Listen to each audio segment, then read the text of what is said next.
So another classic question that you guys have asked me a lot is, how do I convince investors to work with me, especially when I don't have a huge track record and I don't have much money? Okay, first what we're going to do is we're going to divide the thing of convincing an investor to work with you and convincing an investor to work with you on a particular deal. We want to separate that out.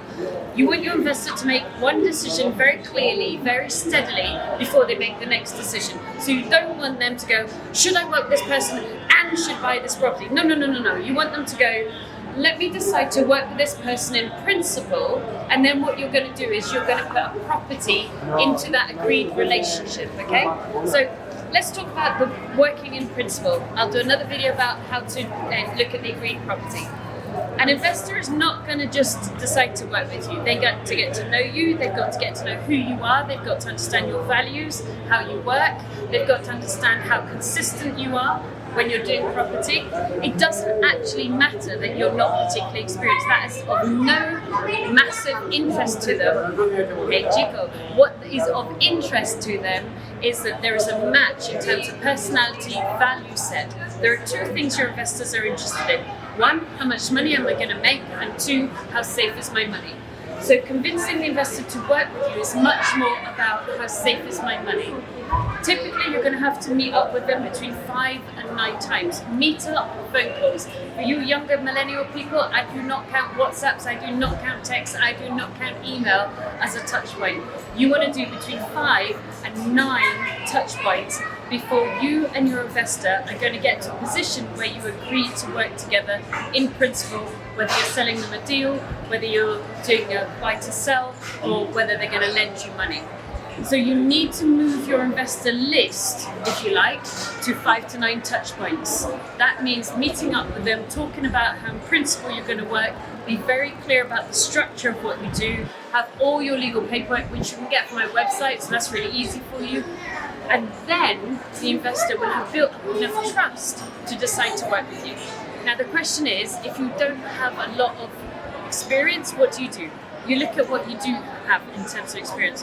What is your skills? What is your background? How can your current background transfer to running a strong property business?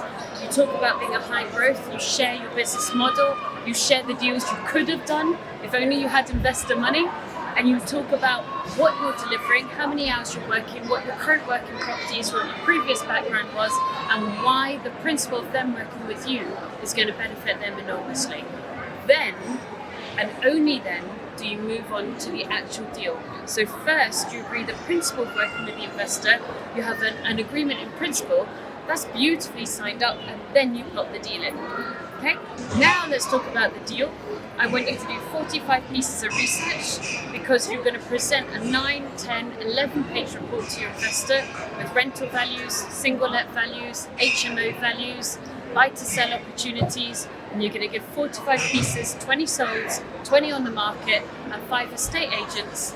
And at that stage, do you think the kind of report you're giving your investor is a solid, data-processed report that allows your investor to now both agree to work with you, the relationship, and also agree to work with you on that particular deal? So just to recap, if you haven't done a lot of property, you need to do 5 to 9 touch points with your investors, and you need to have a whole bunch of people that you're moving along the 5 to 9 touch point. You agree the principle of working together. You use words like high growth, startup, here's my business plan, here's my legal documentation, here's the principle of how we'd work together, whether it's buy to sell or you're going to sell on deals. And only then do you slot in the deal that is beautifully researched so that it's an absolute no-brainer for them to buy it. So separate out relationship and deal. And I hope that is very useful to you.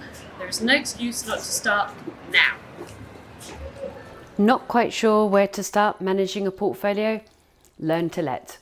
My lettings pack, written for you guys, you can download it now. It is all the knowledge processes systems we use to run a major portfolio. Go grab it now.